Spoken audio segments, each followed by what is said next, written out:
who's going to lead and who are notable of each one. Well, appreciate y'all taking the time out to do the workshop. Had several calls about it. We just want to hit kind of the highlights of some of the questions that you all had in the hearing. One of the first is the SDF's portion of that. Sanford is asking that this board raise SDF with $15,500, and that is to hold some legal liability down the road, which our team agreed with. In congruence with that, they're also in doing the numbers. Sanford said that we can raise the SDF to 15.5 prior to the merger. That this board will also be able to lower utility rates 5% effective immediately. So the Sanford board agreed to that last. So that box is checked. So if you all can agree to 15.5 SDF, then you can move forward with those two items. Don't need that right now, but that is what is in the agreement currently. The other two items that we were main concerning were water quality and employees. And okay, thank you, John. So, and knowing the questions concerning about water quality, staff has been working for ways to evaluate the water quality between Pittsburgh and Sanford. So my presentation here, I'll kind of step through some of our findings. So comparison, the first thing I'll say is both Pittsburgh and Sanford meet all drinking water regulation. So that's kind of the starting point. So we have done some analysis of raw water samples. So these are raw water samples taken from here at Sanford and at Fall River at Pittsburgh. You'll see, so you'll see a couple of things that stand out. First, the blue is Sanford values. The orange color is Pittsburgh values. And again, these are raw water values. First thing I'll say is, so Sanford has routinely, going back to March of 2020, Sanford has been sampling and testing for PFOA and PFOS. Pittsburgh has only recently been routinely testing for those compounds. So that's why you will see in the chart description that some of the entries where Pittsburgh does not have value. But what this shows that the raw water, their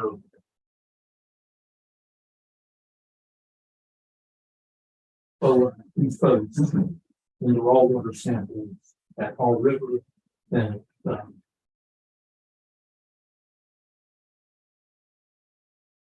so this that graph in this table on for PFOA. So the reason that we picked PFOA and PFOS, those are the two compounds that EPA has proposed to set MCL, minimum concentration. Those ones are already officially in draft form. They will be promulgated probably in December or earlier of this year, and then they will become a requirement for public utility systems 3 years after that. So by December of 2026, the EPA MCL for PFOA and for PFOS set at 4 parts per trillion. So that's why we picked those particular compounds to analyze. So this again is just a tabular version of the PFOA results. As I was saying, Sanford tests for this monthly since 2020.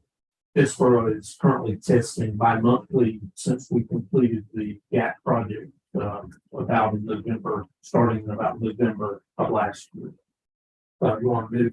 So these next two slides will show the same comparison for PFOS, which is that second regulated compound on EPA.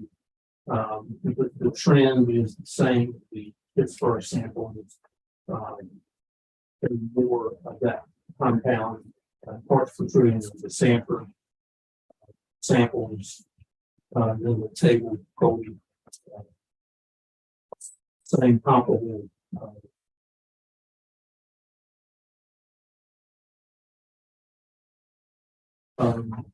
So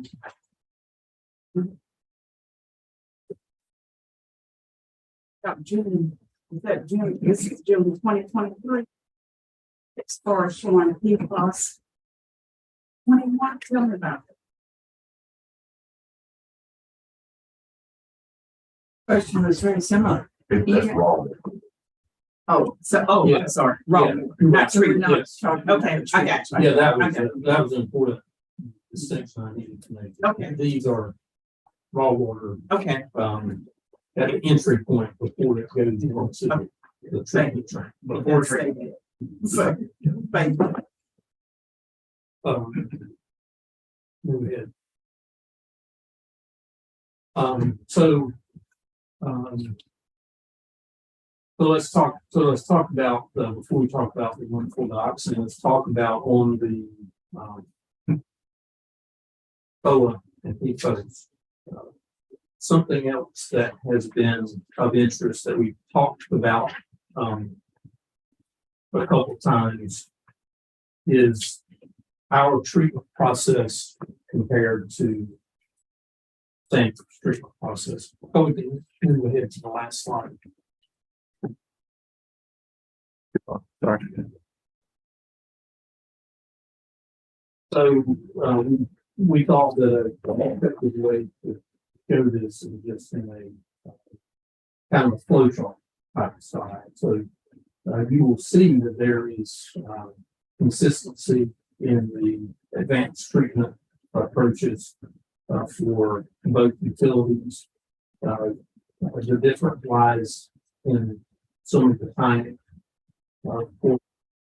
Neither utility currently has the UDAOP or 1,4-dioxane treatment. Have the GAP system that has been in place for almost 12 months. It has plans, and they have just advertised for bids today on their treatment plan.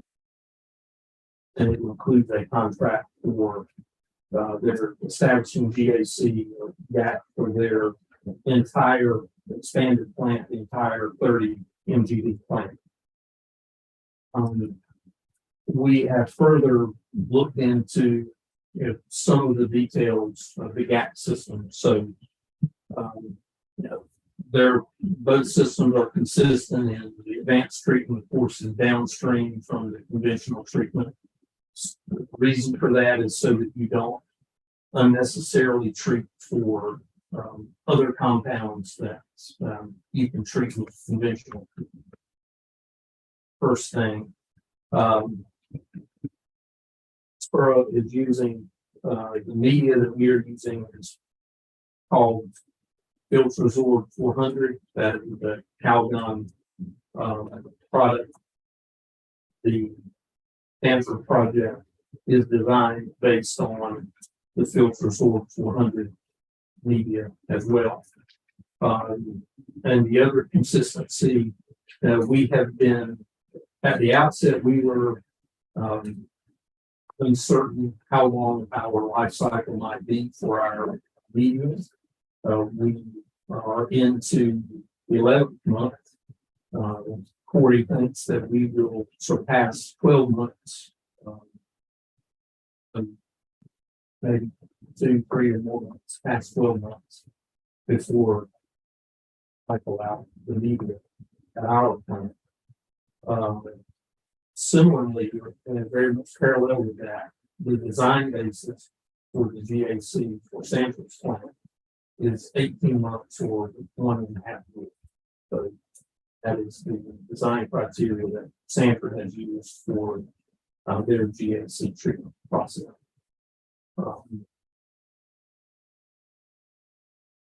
Back to, so kind of skip through past the 1,4-dioxane. Of course, that is something that has been, a more current challenge for us.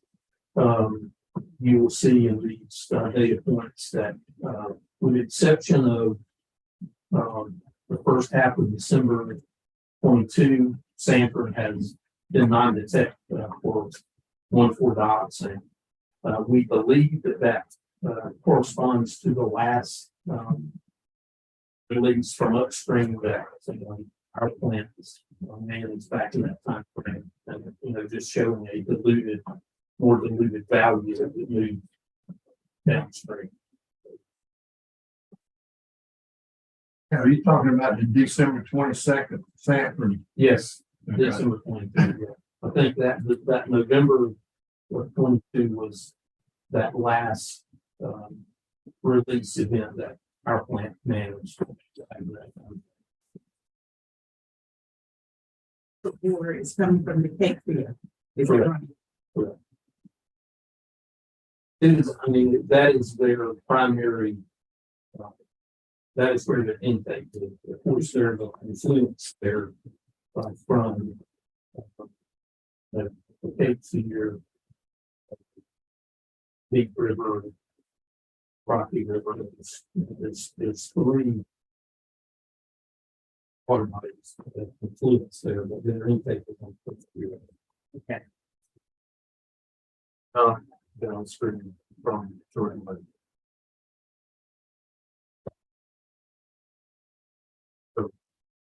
1,4-dioxane we're seeing here did not come from the home. Sanford's 1,4-dioxane. We're unsure of it. That one obviously. I'm just not familiar with the topography down there, but I think that Jordan Lake drains into Upper Cape Fear. Is that right? And Sanford's intake is in a different part of the watershed.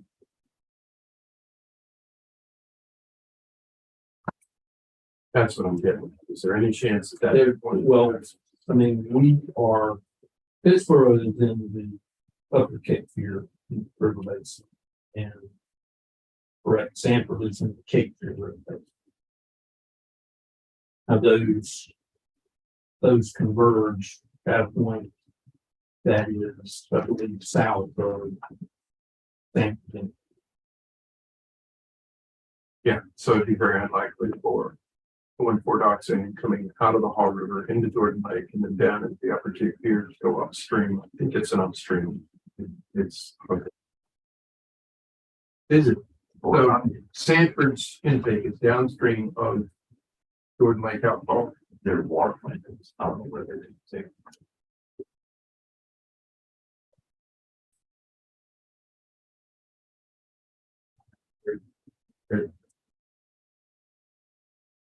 Just trying to find out whether or not that gray bar is associated with the same slug that we were doing.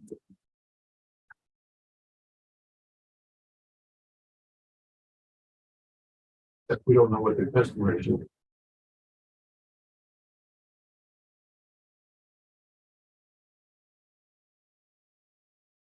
They testing.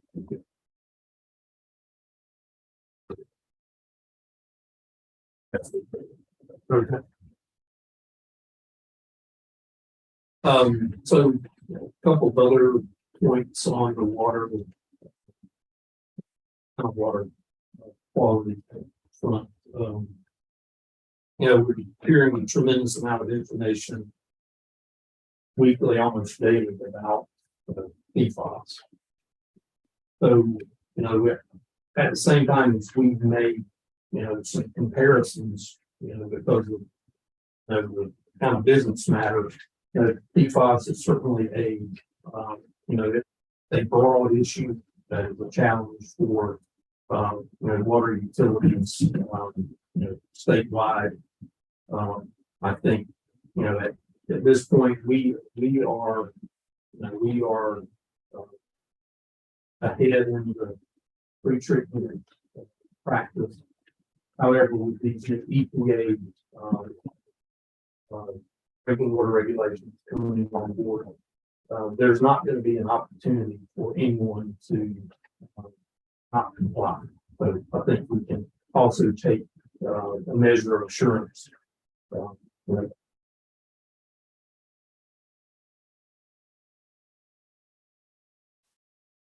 So that's the spin of my remarks. Mayor, certainly glad to answer the question. Questions for Ken Johnson? And the question of the debt, plan, so it's good to know that they're specifying an 18-month year design criteria. To lifespan of that filter media. That kind of gets in the direction, I think, of what I was hearing from constituents who were concerned about how do they intend to manage that debt plan. Because it's fine to buy a filter, but question how often you change it is the key question. So at this point, is that our only insight into that question? Or have their board offered any kind of policy guidance on goals for percent reduction or this kind of thing? I mean, they have not offered anything in addition to the study that was performed for the design of their facility. Now, in conversations with Vic Czar with Sanford, I mean, he has indicated, you know, a similar approach to, you know, what we are taking. But I think it is not near enough to operation that we have put that operation plan into place or even budget. They have, you know, it would be two, possibly, probably two budgets from now when they, you know, take up the matter of putting a budget into their operation. However, they have here's a 1.5 year life cycle came from is from a controlled environment test, similar to what CEM did for us to determine the breakthrough. So what you're doing is setting that 1.5 year life cycle is you are in a controlled environment, repeatedly flooding the media, seeing kind of the elasticity of it, so to speak, or the recovery of it repetitively until you start to see the breakthrough emergence of the contaminant. That is the way they arrived at that 1.5 year life cycle design cycle. But beyond that, they have not made any specific, I guess it's a guarantees or statements about operational what they will do budget wise. Well, and I think originally we had talked about 90% reduction or a. But that may not be sufficient either with new EPA regulations. So, and it's actually, I don't think how we're operating.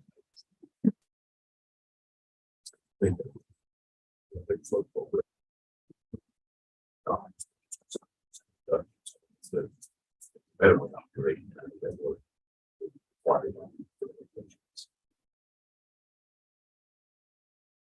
if the 90% said we would actually wait till it's thrown through and leave it there for longer.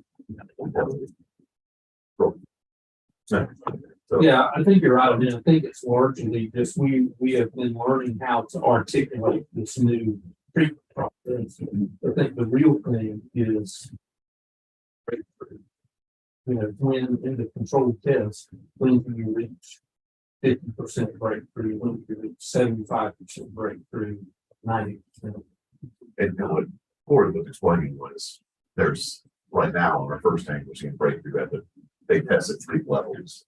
And so we're seeing breakthrough at the top and at the middle, but not at the bottom yet. And so that's, we can get that estimated based on it. So I imagine the method would be the same, that you can see where it starts to, you know, how much that filters loading up essentially. So that's a really good idea. I mean, the other piece of this. A number that, so. With their study for their design criteria, there was a sort of a cost analysis for that. So to do the 1.5 year life cycle, their engineer estimated it's between $350,000 to $400,000 would be the budgetary requirement to do that. Their budget, you know, it's not very significant.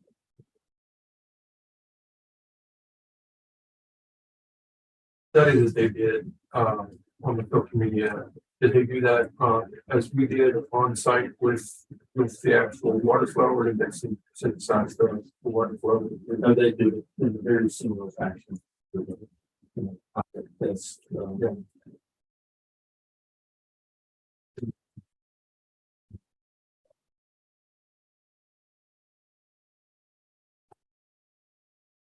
Is there any reason that we're not seeing anything except water? Finished water was what was addressed in the material sent to us by Haw River Assembly and Clean Haw River, and their concerns with respect to finished water, and their concerns were also that the 1,4-dioxane was coming from the Deep River. Many years ago, when we were just beginning to have a relationship with all of this, there was a state permitting process with Ashburn. And the state gave a very long period of time. Whatever little was being done at that time. Because there weren't any limits. There still aren't any. But the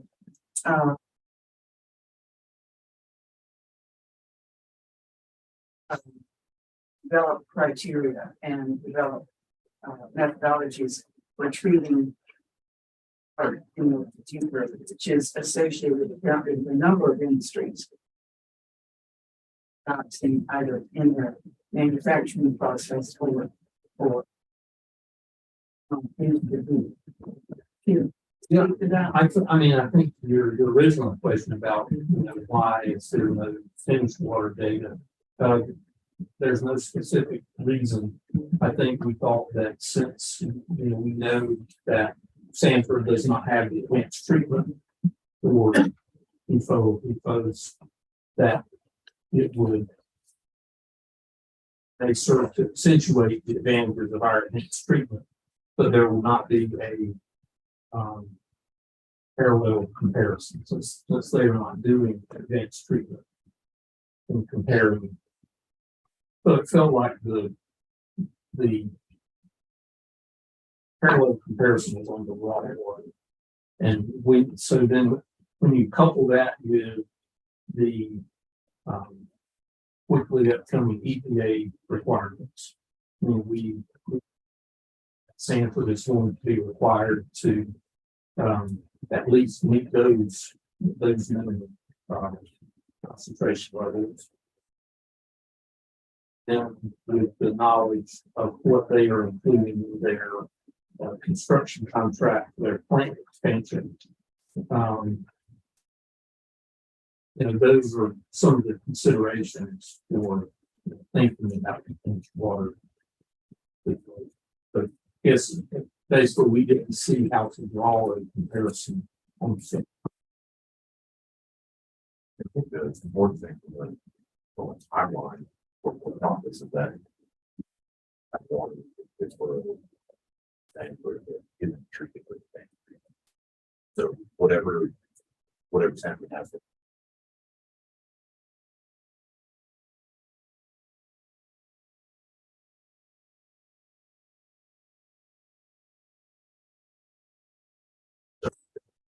Speculate what those numbers will be based on our advanced treatment, but the current raw water is never going to be fit.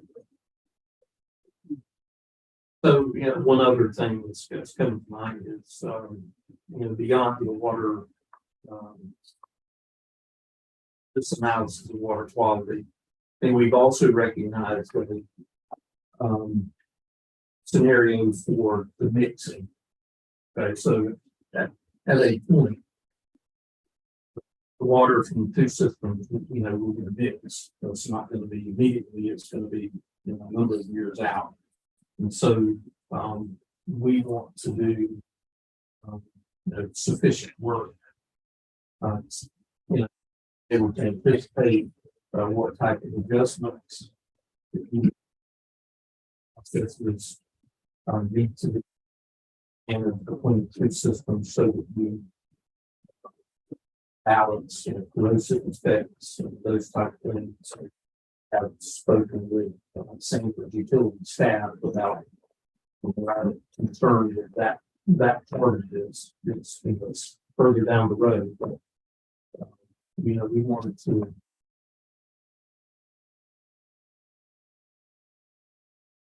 alarming and the effects and mixing the two. That will come down to conducting some it's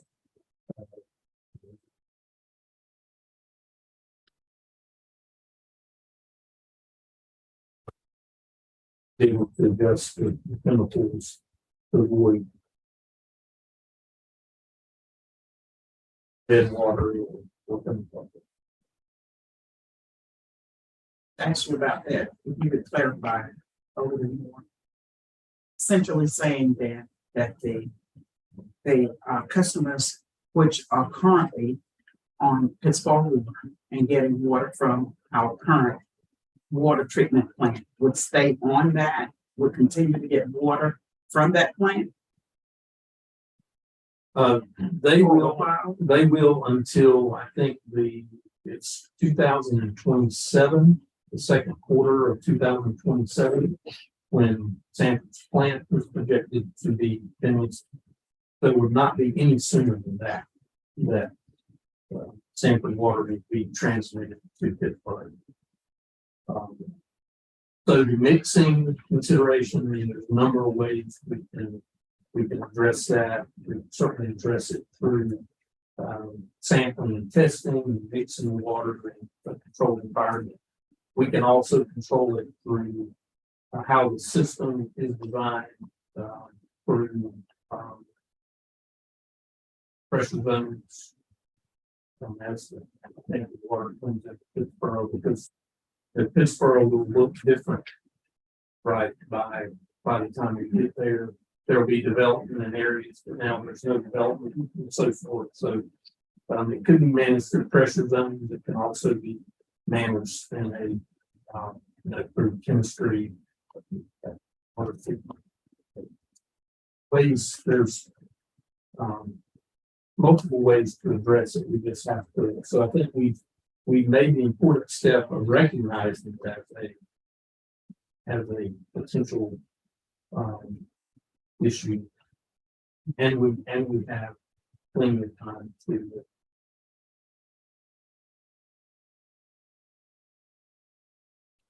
All that, water coming from Sanford, from Pittsburgh Monster. My question is, how will it be distributed? And we.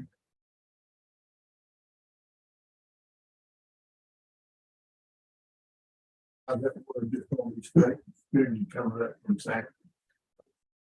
So the preliminary engineer that will shortly they calls for a booster pump. on the transmission. I know one of the new subdivisions proposed on Pittsburgh Launcher Road includes a 250 or 300,000 gallon elevated storage tank that that developer will be putting in. So yes, there will be new and expanded storage requirement. Where did you say that tank would be? It's proposed in the Townland track project.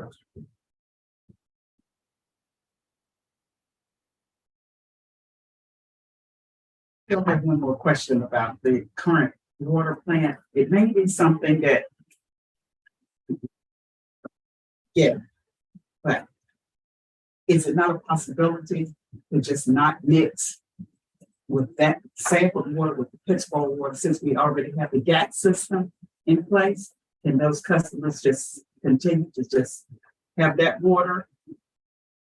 Would that not be a possibility? It is, I mean, it's certainly technically a possibility. You know, Sanford field and we to a large degree understand that, you know, they need to have flexibility to, as far as the continued operation of the Halterville plant. That be in terms of, you know, future, you know, upgrades or expansion or you know, something else.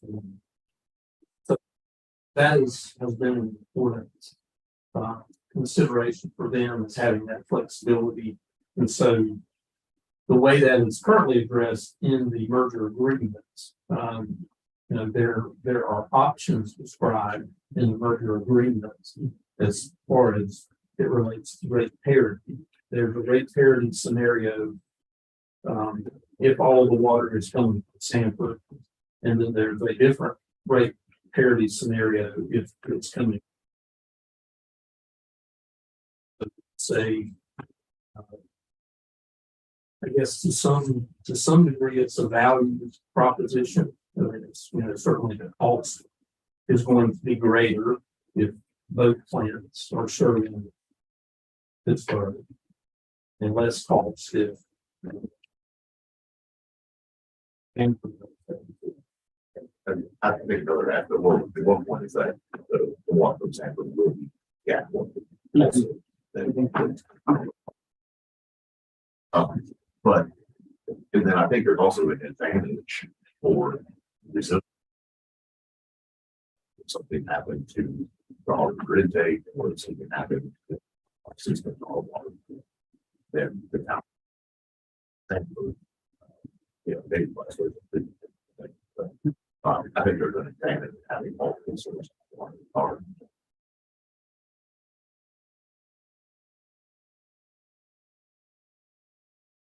Yeah, that's my hope and concern as well, Commissioner Baldwin. I would hope that we keep that resiliency advantage by having some assurance that that would continue operation.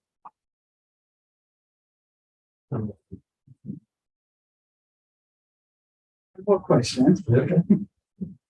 And that is not one that I thought of, that's one that a citizen had asked at the meeting, and it was the concern of the wastewater treatment plant in Sanford being close to their water plant and possible contamination. So if somebody could address that so that the public will have a yeah, I general did get a statement from Sanford about that. Okay. I did ask them that question. Like I said, it is about a 15-mile separation.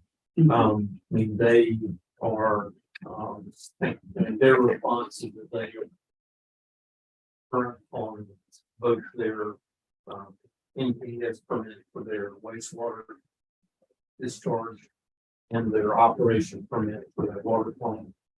They are staying in strict compliance with the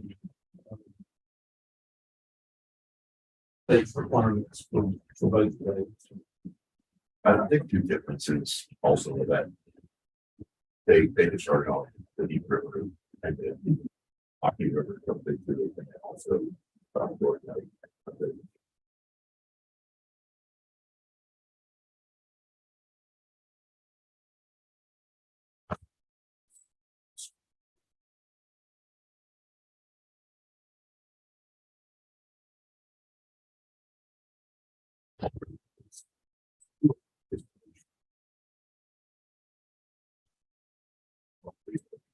Very well.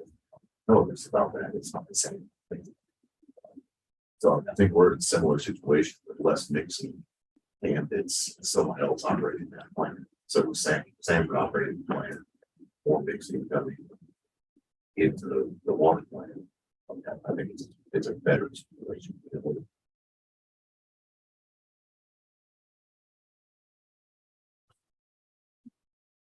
Just wanted to ask that. Yeah, sure. Yeah, it's a good book. Since that's, I don't want to. Get back to the earlier one. And I wanted to publicly address it. Sure. Thank you.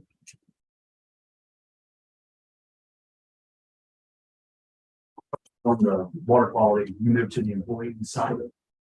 I still have one more Okay. water quality. The question of the leachate from the coal ash, what have we heard about that? I guess my first response to that is a question for you. At the time you raised that question, back at the beginning of this year, I passed that on, discussed it with Victor. And his answer was that the releases from that location are intermittent and minimal. That was we had made an offer to contact you directly. I don't know if we spoke to do that. We have not received any. Staff has not received an additional update from them. So his characterization of that is minimal, so it was minor and decreased. Yes, that's what he communicated to me verbally. And I think it's just such a persistent concern or complaint that it ought to be something that we can address and have put to bed. And I think that a simple letter or some formal communication should suffice, but it's with a qualitative response like that, it's still quite possible for people to imagine something that it isn't. That coal ash landfill has been closed, I believe. That means that the liner has been sealed on it. That means that there shouldn't be any additional rainfall coming into it unless the thing has failed.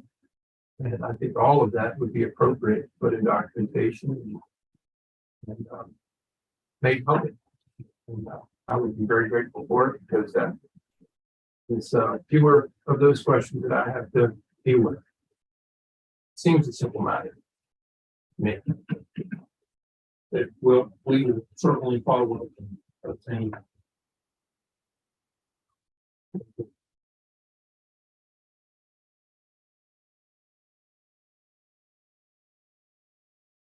Question to stand on the water part, which do we want to proceed then to section 3.03 about employment offers from the city of Singapore? Yes, sure. Thank you, Mayor. So there has been quite a bit of discussion and work on this topic. This was discussed at some of the government meetings. Or HR director Jennifer Eats and I had a HR staff and management, back in, the beginning of June to discuss the matter. The discussions have been quite positive. Sanford has, expressed a far degree of concern for the well-being of our employees who will be impacted by this. And so, talking about what has been agreed to as far as the merger agreements, we have agreed on a transfer date to be not later than June 30th of 2024. Merger agreement currently says at the discretion of the city. However, in conversation, that has been very much a cooperative element as far as the timing. So we do not have any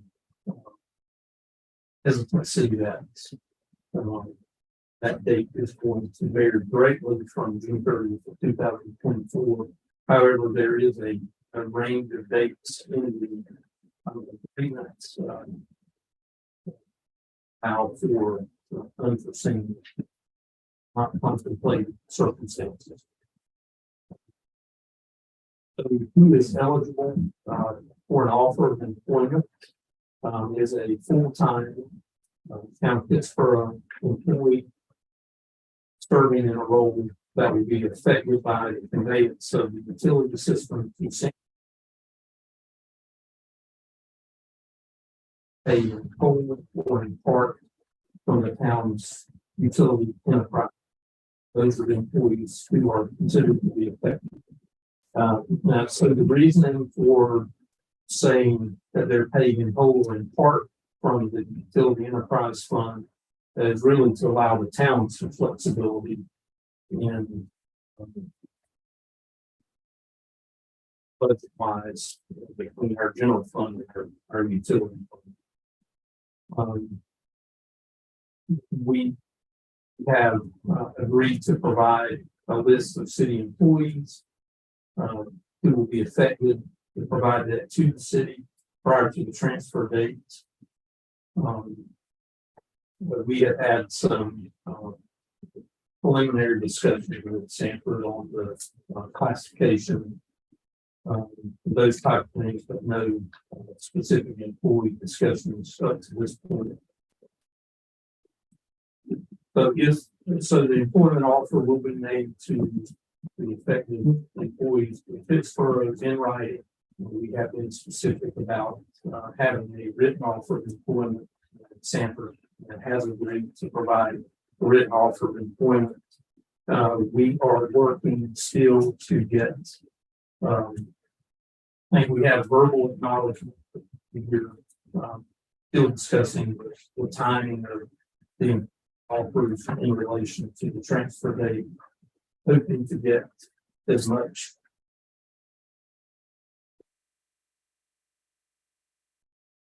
so that we don't put employees in the position of getting an offer June 1st, for instance, and having to decide by June 30th. We are still working with Sanford on how to work that into the agreement to have a separate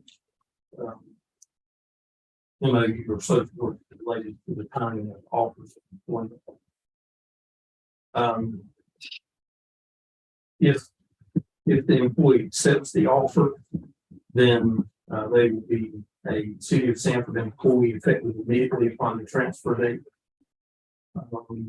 And they will work on terms and conditions and benefits substantially equal to the current City of Sanford employees that are in similar positions. Accumulation of leave, sick leave, vacation leave,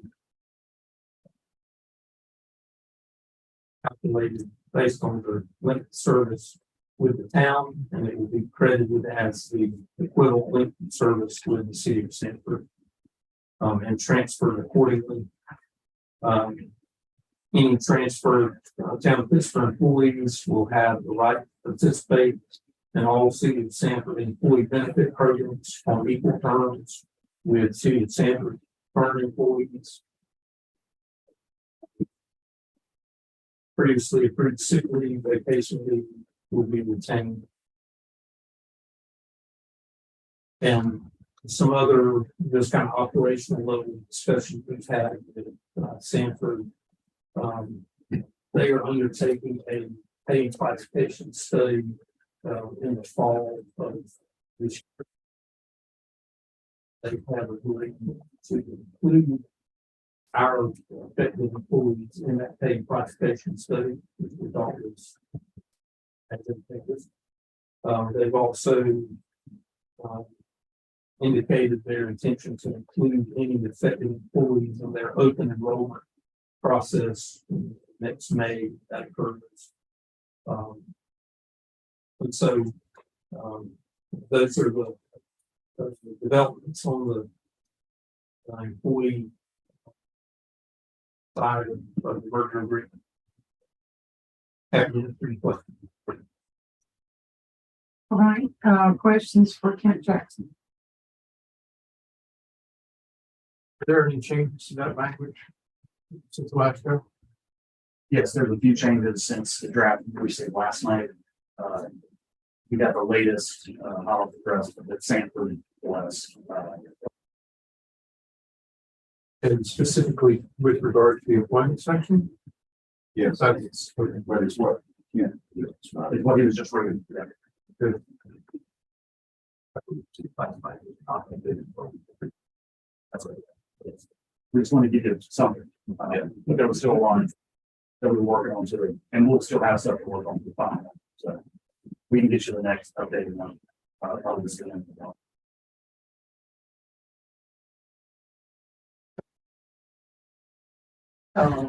This person to think that he or she will still be operating within the has been the town system. In other words, we were saying what an advantage that would be to Sanford because our employees know our system so well. But is there a chance that they will employ someone and then have them serve down in Lake County? What I can say is in conversations, which, we talked about, communication has been, and will be an important part of this. But in conversations with Sanford, they have talked about, their need for that knowledge. Like, in other words, our staff that reads the meters every month, services the meters, for instance, is a good example. Sanford has talked about how important it is for them to have that knowledge. They not have it for some period of time. So, similarly with our water plant and with our sewer plant, very similar conversations. So very much with Sanford values that knowledge of the system. It's a good indication of what their behavior might be afterward.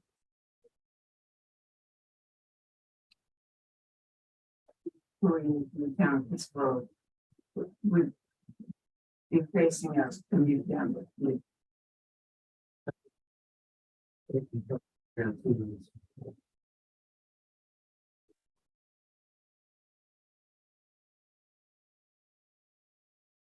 questions. Just one, their major medical, is theirs even compatible with ours? The medical, I know that they have Blue Cross Blue Shield is their provider. They commented to us when we met with them in June that they planned to add vision and dental benefits to their plan in the new fiscal year. Jennifer may have had some follow-up discussions with them since July 1st, but that was their intention with their budget. And they did that. right? Yeah. So if they did that, we would be on a comparable plans for features. And, beyond that, I would have to ask Jennifer about how the deductibles, the insurance, those type of things. All I think.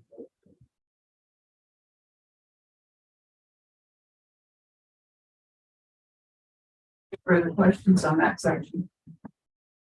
I had a question about section 3.07 about the monetary recovery in the litigation. Page 7.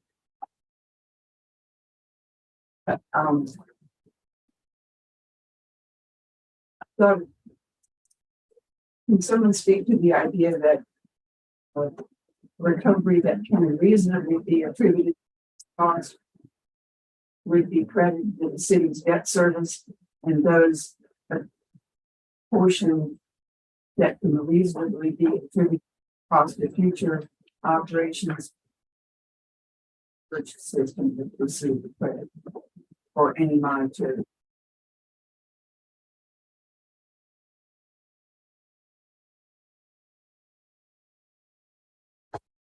Yes.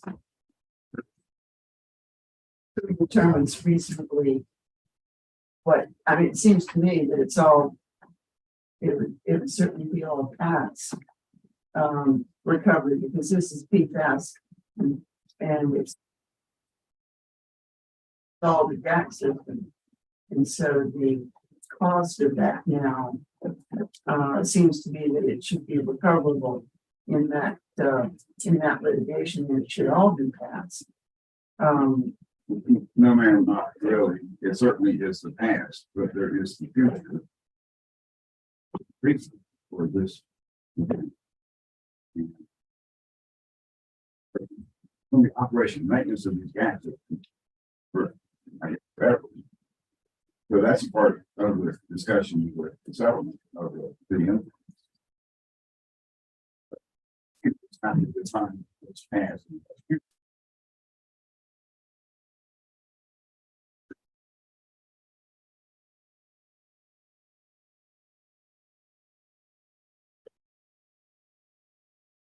It's a little too soon to know exactly how that's all going to shake out in terms of income. Oh, and so you have the information about that. Checking the cost of operation maintenance.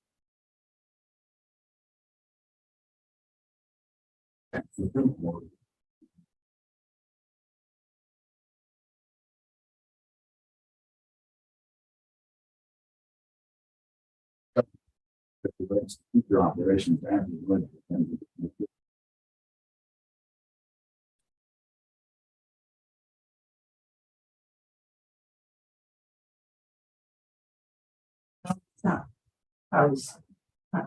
What can reasonably be attributed to past costs incurred by the town should be credited against the city. That service obligation attributable to their work here in our service area. debt service is attributable to Pittsburgh. Right. And those debt service issues are the ones that are in the next article. The ABC in capital improvements in phase 1 and 2, A, B, and 2. Is that correct? Yes, ma'am. And then that can reasonably be attributed to goes to the merged system, spread to the merged system. Yeah, because they're operating the plant, they're the ones who are providing the labor and materials to operate. That concern anybody else? It is, Mayor Curry, thank you for highlighting this, and I'm sure this was the message for eliminating somewhat the I guess the remaining point to be made is that while 3.5 million or whatever we've already invested in terms of capital for our debt plan, it may seem very large to us now. I recognize that in the future, over the long term, actually replacing that filter medium those costs will even be more significant than that. 5 million, but at what point would this litigation that we have been pursuing for so go towards that 3.5 million investment? So, you know, the litigation settlement, presumably there would be funds directed back to the town of Pittsburgh because of that capital investment, not just because of future operational costs of the merged utility. Absolutely. Does this language give us assurance of a share of that in light of the 3.5 million? I mean, you're talking about an additional 6 million as well. This is 3.5. So, Right. Being compensated for the past efforts to inflation, it's going to go according to this language here. It would be attributable to any debt service that Sanford has incurred for the improvements in phase 1 and phase 2 that are benefiting Pittsburgh. I haven't heard anything about a share in light of the 3.5 million. I think the thing is that the town of Pittsburgh will not get a check. But Stanford will get the check. By either to the debt service or to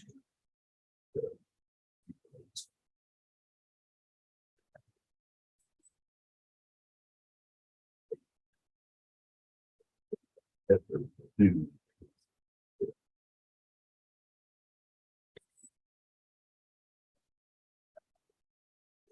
not. Fortunately, things do not let us go back and they have built residents.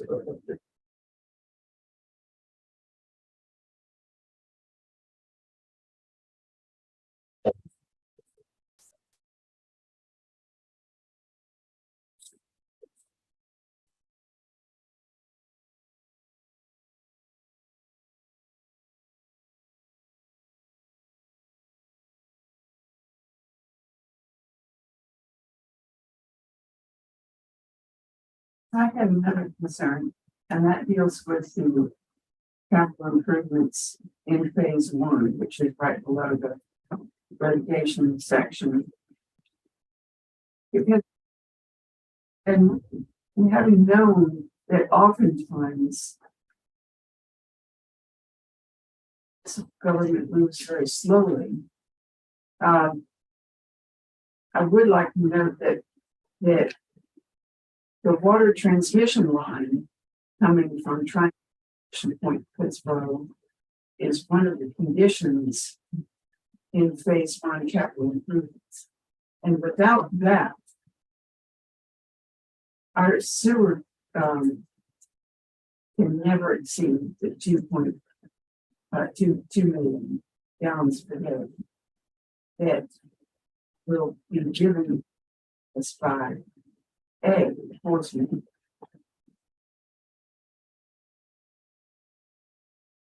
So it just seems like that all these very major projects starting up enforcement since 2016.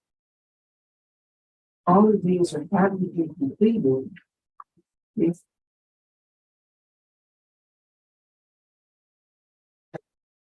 already said was somewhat of a bad deal when we at first thought that it was going to be a great deal, but then we did not. We saw that it was really quite lacking considering the growth we were having. So could somebody speak to that? How do we know that all of these capital improvements will come along and actually make this whole thing happen?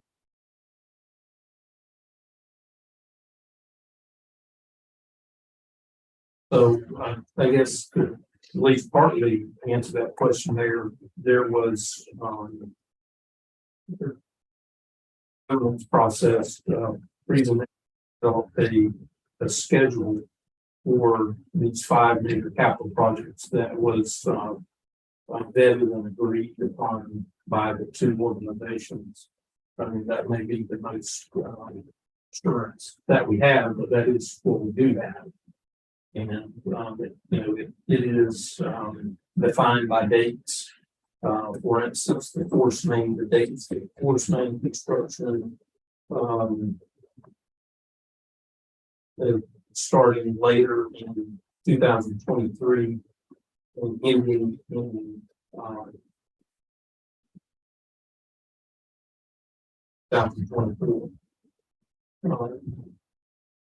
Transmission main that you talked about from Innovation Point Pittsburgh, per the schedule would begin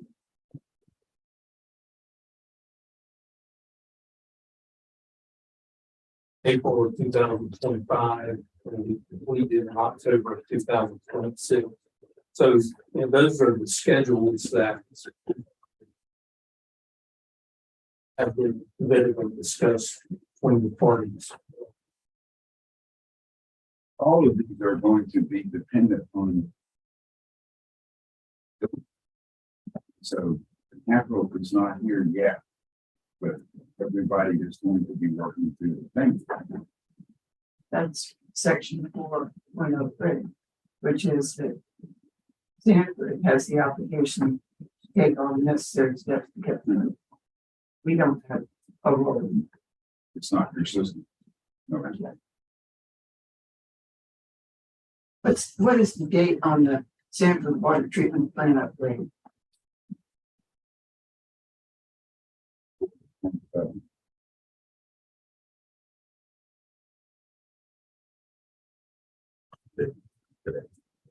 Yeah, exactly.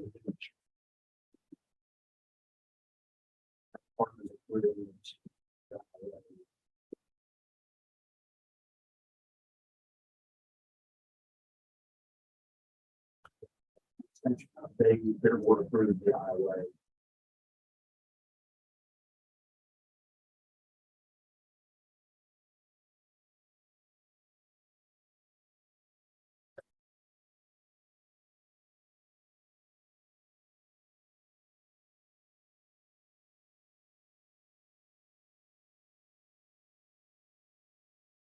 That's up for that.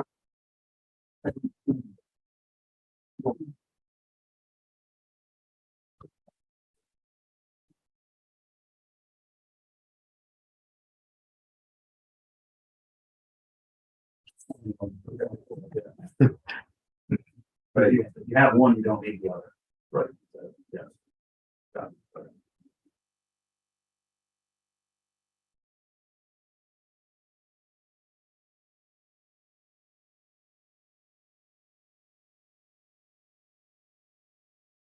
Some other sections. I'm having a problem understanding section 5.03 on page 8. We're talking about the consultation between the city and the town. During that, the town should have the option to pay Sanford as provided by law. The costs associated with capital improvements, maintenance, operations, or any other town utility system needs that would otherwise require an increase to rates, charges, and fees. But that's not 71.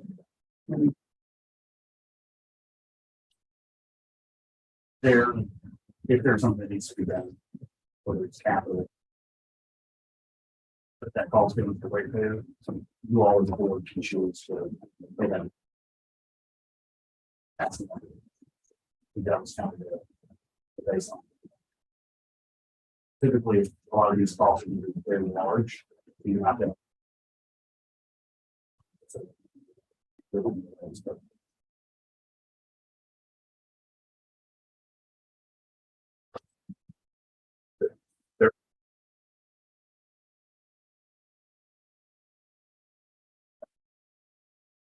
This gives us an option. So they'll come to us and they'll say, this is what the formula says, but rates for. It gives the board an option to say, we want them to be lower than that in Pittsburgh. So here's somebody. If we choose, if we're sitting on a pile of money, and we want to lower the water and sewer rates from out Pittsburgh, do that. Everybody has it.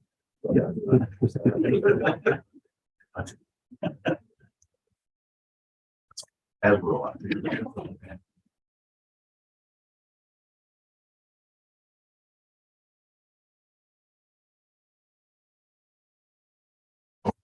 Second, 6, 8, the first one, first serve. So this talks about the cities of San Francisco made up the 1.1 million gallon outside of first serve. Their infrastructure. I think it's important. There's a lot of people looking for sewer and we got to find out. I'll take that to something. So I think it's important that that is equitable and available. That it's completely, but with the recognition also that Chatham Park has been operating under agreements we've had with it.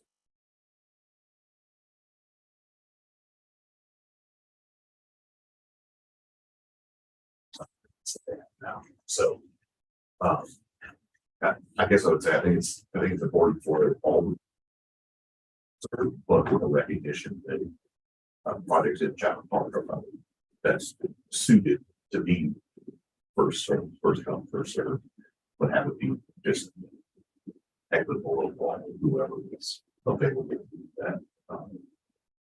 Required. We feel there's a legal reason for the same one as you just mentioned, just for fairness and equity. And I think the legal mind of each team, including Chatham Park, are coming around and figuring out how that will be addressed. So hopefully prior to.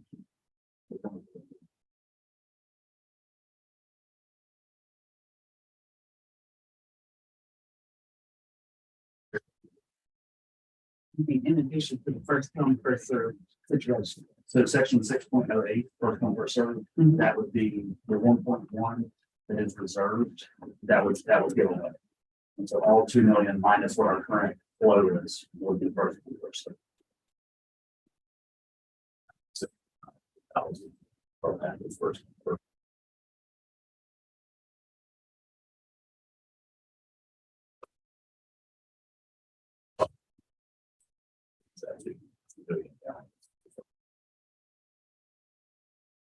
But they're not strand projects that the Chatham Park is already working on that has based on.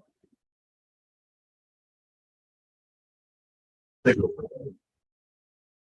But having it back overall, but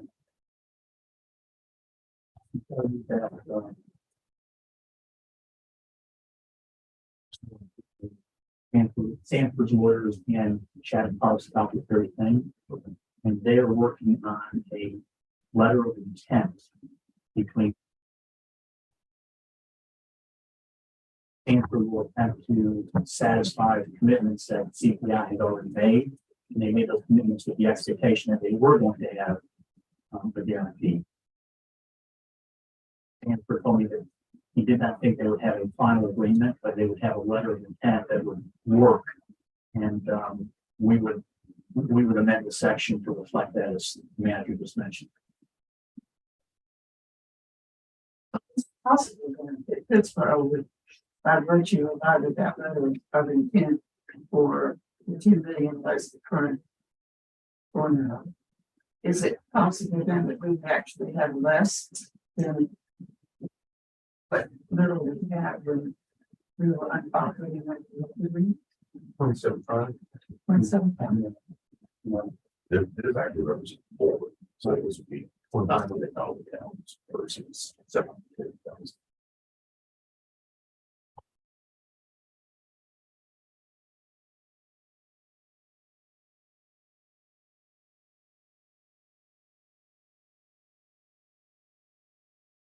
Yeah, by the letter of intent, that's the question, right? So I do is contingent on them paying for that portion, and they're not going to pay it. You're not, unlike any other developer, you're not entitled to a commitment if you haven't paid. right? That said, Sanford recognized that Chatham Park did make commitments to some of its buyers on the assumption that that force main was to be financed the way it was contemplated.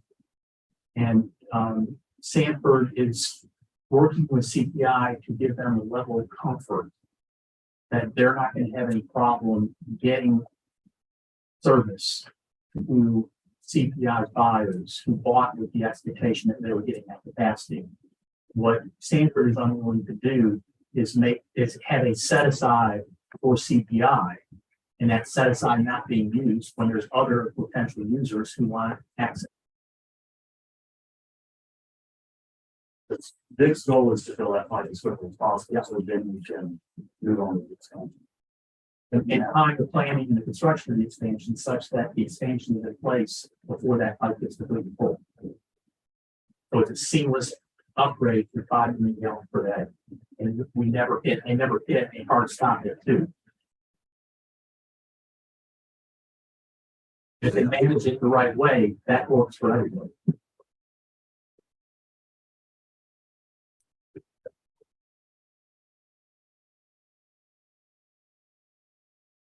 That we have a.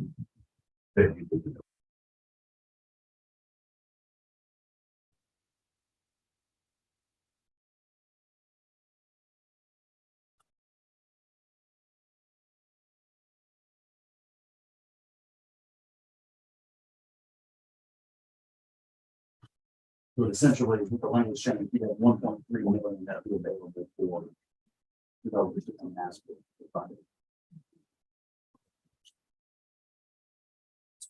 What's to stop Chatham Park from coming in on the 25th of July and saying, we claim They can submit plans for the agency, that They have construction plans. you have to have plans, not just promises. Probably, yeah, we just ask, want to. That gets to the 2 million gallons and 5 million gallons, because some of that, the plan for further out that. Yeah, let's say they're 2030. That would be available then in 2030, still. So if I factor that, so that will plan to get the product.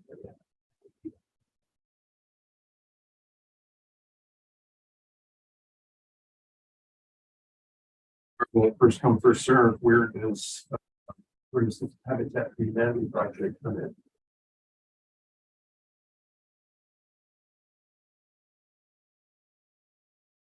Of the allocation of the buckets and affordable housing being one of those buckets.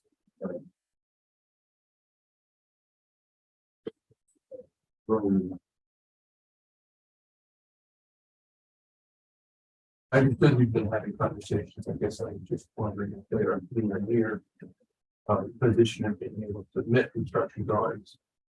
So that they are first come. I was Jerry a meeting, so that would be very soon.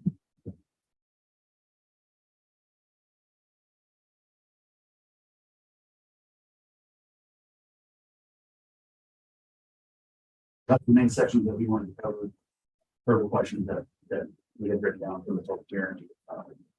So if you have anything else, we're happy to answer. If not,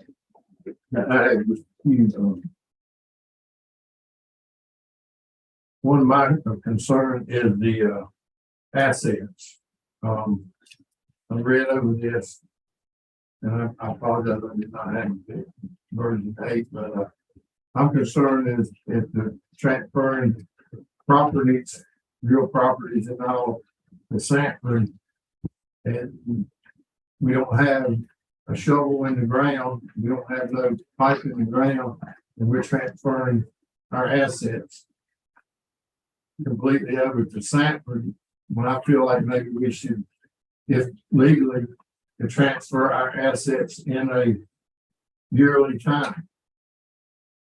Meaning like they, okay, the water plant or sewer plant, when the transmission line comes on.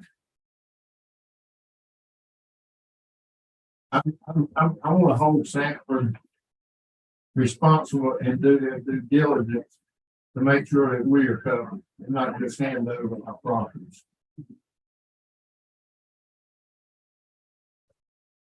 I may have everybody confused, but I know what I'm trying to say, but it may not come out properly, but you know, we're turning over a lot of properties and taxpayers pay for it. And I'm just concerned if we could have a timeline before all these assets was just completely turned over to Sam. Well, I think the important thing to remember is that it's not taxpayers who pay for those ratepayers. And one of the major goals in moving the assets over to Sanford for them to manage and then improve is so we can get our rates down. We can have better rates for ratepayers. Getting closer to ratepayers than Sanford that's, you know, 120 average there, like 40 to 50 dollars per month. So that's one of the benefits. As far as transferring them, kind of sequencing those transfers when they finish the projects, I can't really speak to any kind of benefit in that from our standpoint. So here's how I think about it. If you decide to do this merger, you decided to do the merger. Right? It's not, there's no conditions after that. If you're gonna merge, if this board approves it and Sanford approves it. It's just an implementation at that point. And whether the asset was transferred and it's transferred in 6 months or because you're in this merger. And if you're gonna have an actual merger, you have to have the assets to manage the merge system. I like it.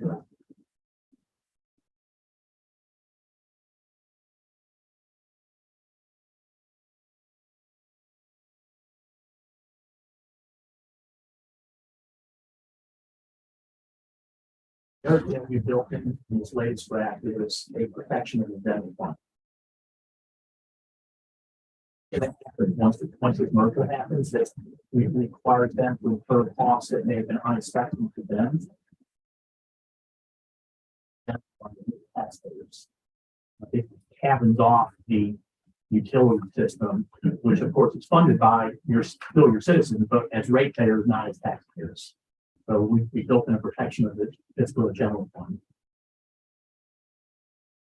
I look at ratepayers as taxpayers, and I know not everybody that have a water bill is a taxpayer in Pittsburgh. They don't live in the city limits, but yeah.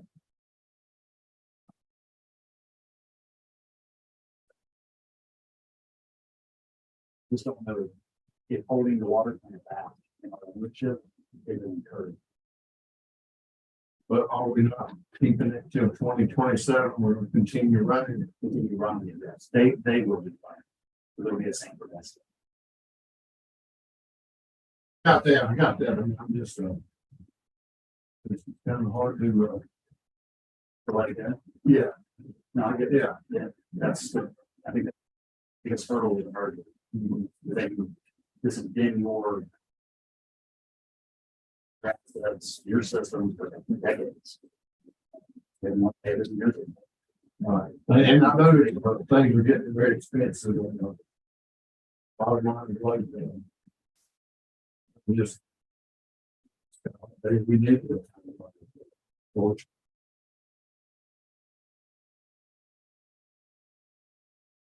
Got those updated financial analysis, and if we were to do this.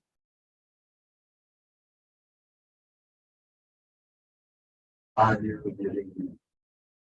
That's $3 to $4 million, and you will have had the increase rates 50% on average every year for 5 years. And it's enormous. To meet the kind of capital needs that you're going to need to. So that, what Johnson's describing relates to another deliverable that you have asked about in the past, is the phase 2 merger study for freezing it. So we have received a draft of that, the final draft that staff was reviewing for accuracy, and that would be what's coming from the board. And I guess that's in contrast. 5% decrease. It was, I think it was 0%. Shoots up to 78%, 48%, 53%. We have SBF money coming in, as we have additional customers. And if you still have the deficit line.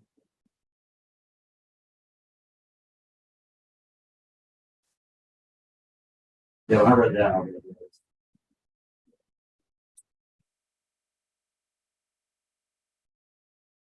We just got it. We just need to run through it and make sure there's no. Yeah. Somebody would give you-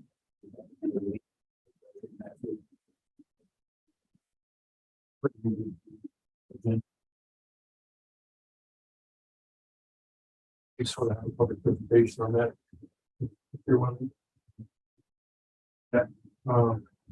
And is it just ask for a status report on negotiations about rate setting, the path to rate parity and looking in the air term? Well, the first step is the 5% reduction that you all get to do. This one, along with the SDS and the merger agreement. Right here, you're going to depend on how much of this money is free money from the general assembly and direct appropriation, is it grant money, is it low interest loan or zero interest loan? But as you well know, a zero interest loan is far better than a low interest loan long term. They're just going to. Yeah. That's gonna be the- Well, Absolutely. And will prices ever come down? all right, that's a lot of caveats and a lot to take in auditorially for me, so I think it'd be also helpful if that could be presented and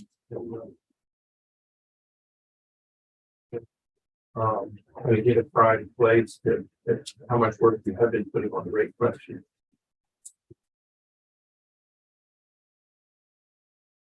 I believe it's only been so far presented in your, I think it's last.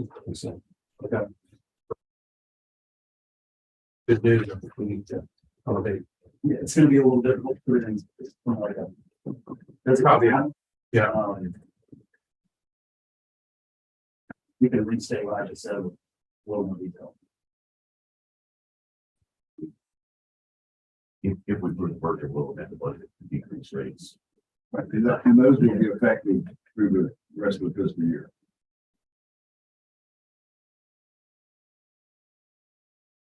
Further questions, comments? I don't have any questions, but in reference to what Jay was saying, I know what he's thinking. It's like I'm thinking, you don't have any assets, you're just hanging out there with nothing to fall back on. That's sort of what you're thinking. So that's what, and I do understand what you're all saying, but that makes you feel like that's what's happening. You know, you also have a garbage truck. You don't have a garbage truck anymore. True. But I was just saying, that's the feeling. At Raleigh, and what they did with all their towns, look at Sanford building the regional system. That would, their team has been amazing to work with, they're very flexible.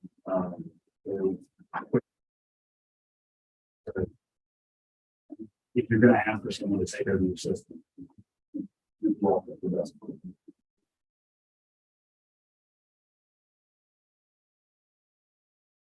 On the comment from Mr. Messi. Did we give GFL our trash truck? Not a word of that. But Why don't we ever say that? You get I think that's before you ever went into it. That's it. That's it.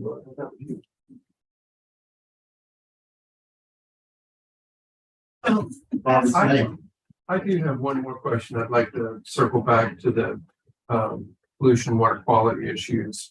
Another one of the concerns that was shared by the diverse collaboration regarding water quality was about the the question of water quality once that phase one pipeline comes up from the Triangle Innovation Point. Whether or not there might be any degradation inside that pipe on that long journey with regard to THMs, the trihalo-methane question. And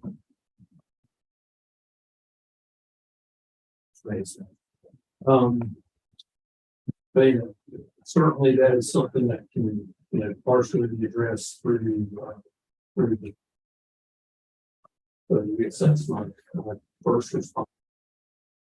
And going forward, even though the system will be Sanford system to operate, there will be a lot of collaboration and coordination that needs to happen, especially until the system will truly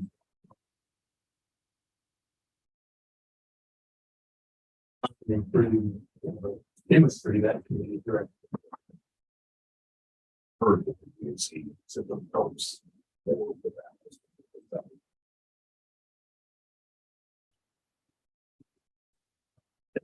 This, our arrangement to Sanford is only paid for water that they save water that they deliver. That's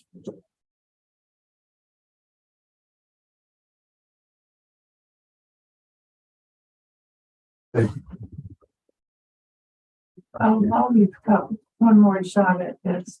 The fact is that if something goes wrong with all of this, we don't talk it in court because there's a provision here that's going to be arbitrated. Is that right? No? Dispute resolution. I was thinking that was, I think it's the mandate to this. yes, it turns out it was, Technically, it does not preclude litigation or remember an acquisition. It does create legal rights. It creates legal rights and obligations that are enforceable.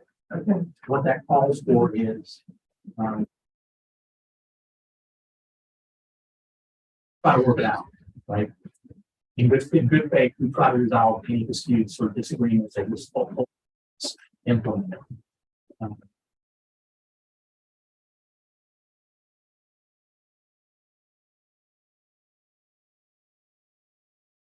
Not we will eventually. so to close, I'd like to with Colby and her get Kent as to our other pass out here was, and that is the merger website that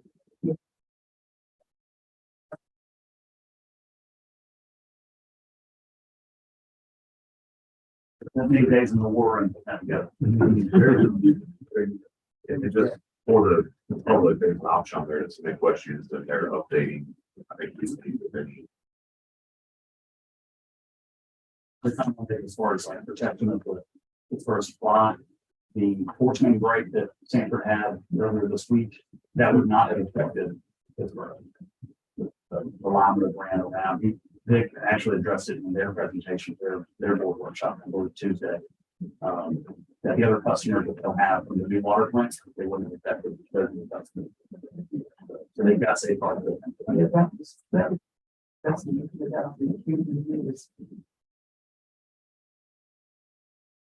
all right. If we're ready, is there a motion to adjourn our work session? Commissioner Baldwin, second, Commissioner Carroll, those in favor, please indicate by saying aye.